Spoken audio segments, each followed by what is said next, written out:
Assalamualaikum warahmatullahi wabarakatuh. Kembali lagi bersama Ibu Yeni pada mata pelajaran keamanan pangan. Apa kabar anak-anakku semua? Semoga kita semua dalam keadaan sehat walafiat dan diberkahi semangat untuk melakukan pembelajaran.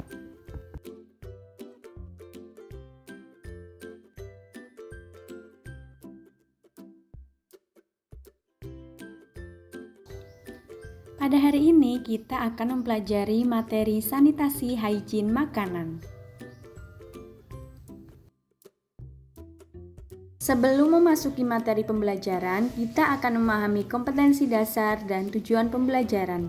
Kompetensi dasar yang pertama yaitu memahami sanitasi dan hygiene di bidang makanan dan melakukan pengelompokan hygiene dan sanitasi di bidang makanan. Adapun tujuan pembelajarannya yaitu siswa diharapkan mampu memahami sanitasi dan hygiene di bidang makanan dan siswa mampu melakukan pengelompokan hygiene dan sanitasi di bidang makanan. Anak-anak, tahukah kalian apa yang terpenting dalam makanan?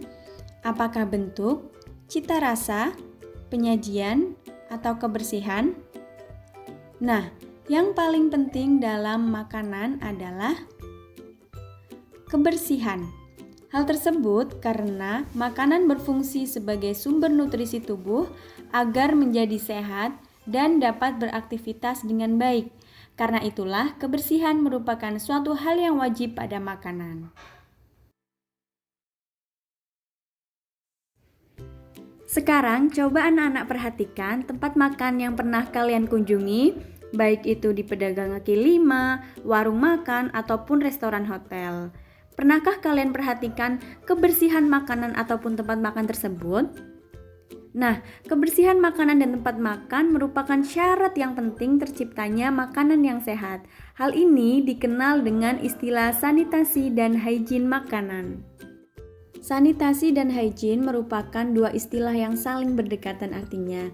Hygiene lebih menitik beratkan pada kesehatan dan bebas dari kuman penyakit, sedangkan sanitasi lebih menitik beratkan pada kebersihan dan tidak terdapatnya kotoran. Untuk lebih jelasnya, mari kita pelajari pengertian dari sanitasi dan hygiene. Sanitasi merupakan usaha pencegahan penyakit secara preventif yang menitik beratkan kepada usaha-usaha kesehatan lingkungan hidup manusia untuk menciptakan dan menjaga kondisi yang sehat dan higienis. Sedangkan hygiene merupakan cara orang memelihara dan melindungi diri agar tetap sehat.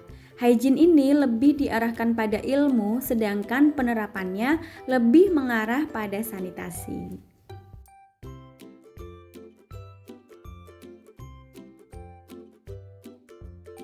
Adapun contoh untuk membedakan antara hygiene dan sanitasi dalam usaha atau tindakan yaitu contoh tindakan hygiene yang pertama, minum air yang direbus, pengawasan kesegaran daging atau mutu makanan, mencuci tangan sebelum memegang makanan, dan menyikat gigi setelah mengkonsumsi makanan atau minuman yang berkadar gula tinggi. Contoh usaha atau tindakan sanitasi yaitu pembuatan sumur yang memenuhi syarat, pengawasan kebersihan peralatan makanan, pengawasan kontaminasi makanan atau minuman, menggunakan produk yang ramah lingkungan, dan menyediakan sarana kebersihan.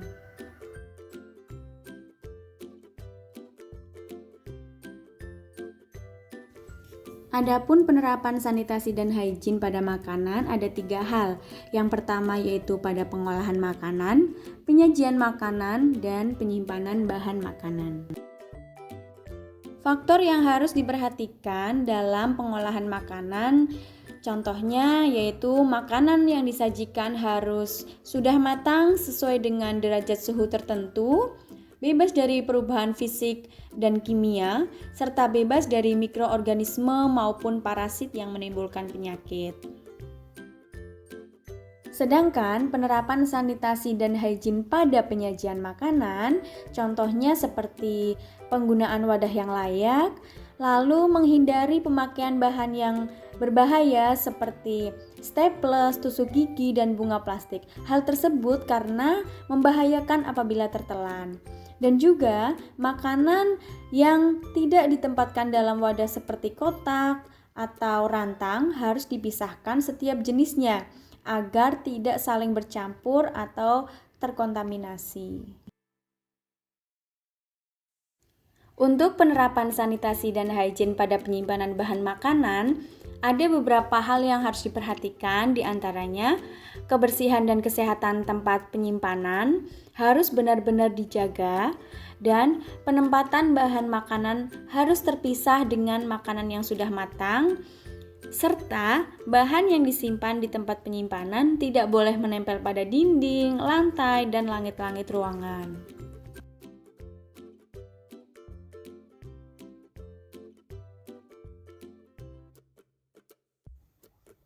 Sekian untuk pembelajaran di materi sanitasi dan hygiene makanan pada hari ini. Sampai jumpa pada pertemuan selanjutnya. Thank you for your attention dan wassalamualaikum warahmatullahi wabarakatuh.